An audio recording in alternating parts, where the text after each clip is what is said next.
காலகட்டத்தில் இந்த பள்ளிவாசலுடைய நோக்கம் மிகவும் விரிவாக இருந்தது. பல விஷயங்கள் அந்த பள்ளிவாசல் நடந்தது. சஹாபாக்கள் அல்லாஹ்வுடைய தூதர் ஸல்லல்லாஹு அலைஹி வஸல்லம் அந்த மஸ்ஜிதில் உட்கார்ந்து கொண்டு விளையாடுவாங்க. அந்த மஸ்ஜிதில் உட்கார்ந்து கொண்டு ஒரு ஜெயில் போல ஒரு இடத்தை ஆக்கினார்கள். சுமாமா பின் அஸால் அவர்கள் அந்த ஒரு தூண்ல ஒரு கட்டி போட்டிருந்தாங்க. அவ ஒரு பள்ளிவாசல் தொழுவதற்காக மட்டும் பயன்படுத்தவில்லை. அல்லாஹ்வுடைய தூதருடைய காலகட்டத்தில் இதை விட மிகவும் மோசமான நிலைமை அந்த காலத்தில் பள்ளிவாசலுடைய நிலைமை இருந்தது. ஆனால் நோக்கத்தை பாருங்கள், அல்லாஹ்வுடைய தூதர் செய்த காரியத்தை பாருங்கள்.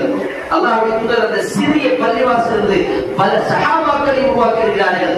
அந்த பள்ளிவாசலுடைய சரியான ஒரு பராமரிப்பு இருக்காது. ஆனால் அங்குதான்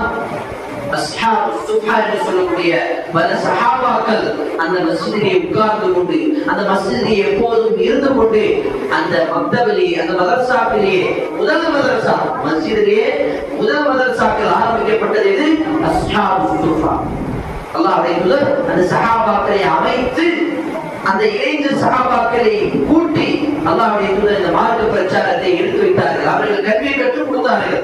அதற்கு பிறகு ரசூலுல்லாஹ்வுடைய மரணத்துக்கு பிறகு அந்த ஒவ்வொரு சஹாபாக்களும் ஒவ்வொரு இடத்துக்கு போயிட்டாங்க. அப்துல்லாஹ் பின் அப்பாஸ் இன்னொரு இடத்துக்கு, அப்துல்லாஹ் பின் மஸ்ஊத் இன்னொரு இடத்துக்கு, ஹஜ்ரத் முஆவியா இன்னொரு இடத்துக்கு, அம்ர் பின் ஆஸ் இன்னொரு இடத்துக்கு, இந்த மாதிரி பல சஹாபாக்கள் பல இடங்களில் போய் தன்னுடைய மார்க்க பிரச்சாரத்தை தொடங்கினார்கள்.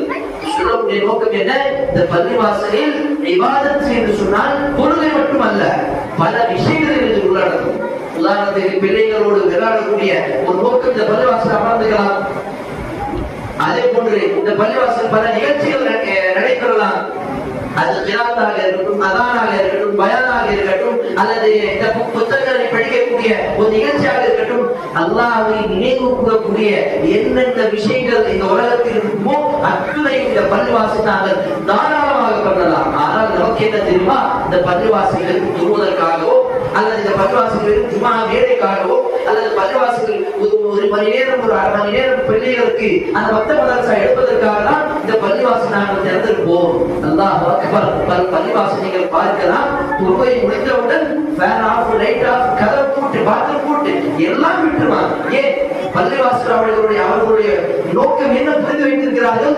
தொழுவதற்காக தான் இந்த பள்ளிவாசல். அப்படி கிடையாது சகோதரர்களே. பள்ளிவாசல் என்று சொன்னால் அதிலிருந்து பல நல்ல விஷயங்கள் நடக்கும். நீங்க பார்த்திருக்கீங்க அப்படின்னு சொன்னா, பாகிஸ்தான்ல ஒரு பள்ளிவாசலுக்கு வெளியில தினமும் 300 நபர்களுக்கு சாப்பாடு கொடுக்கிறாங்க. சுப்ஹானல்லாஹ், எவ்வளவு நல்ல காரியம் இது! இது எவ்வளவு ஒரு சோஷியல் சர்வீஸ் சொல்லுவாங்க. சமூகத்திற்கு செய்யக்கூடிய மிகப்பெரிய ஒரு சேவை பள்ளிவாசல் மூலமாக நடக்கிறது என்று சொன்னால்